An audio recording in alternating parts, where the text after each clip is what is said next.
आपल्याला कधी आठवते का शाळेमध्ये काढायला लावलेल्या उठाबशांची शिक्षा आपल्या जीवावर बेतली? पण ही घटना घडली आहे एक 13 वर्षा 7वीतल्या मुलीबरोबर. घटना घडली आहे वसईमधील श्री हनुमंत विद्या मंदिर या शाळेमध्ये. 8 नोव्हेंबरला काही मुलांना शाळेमध्ये जाण्यासाठी उशीर झाला होता.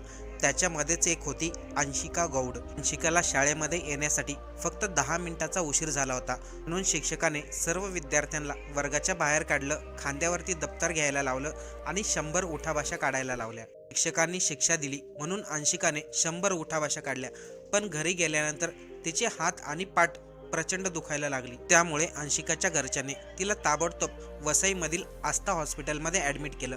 आस्था हॉस्पिटलमध्ये अंशिकाची तब्येत प्रचंड खालावली, त्यामुळे तिला जे रुग्णालयामध्ये दाखल करण्यात आलं. 14 नोव्हेंबरला उपचार घेत असताना अंशिकाचा त्यामध्ये मृत्यू झाला. या घटनेनंतर अंशिकाच्या कुटुंबातील लोकांनी शाळेचं व्यवस्थापन आणि शिक्षकांवरती गंभीर आरोप लावले. त्याशिवाय वसईमधील नागरिकांनी या शाळेमधील शिक्षकांबद्दल संताप व्यक्त केलाय.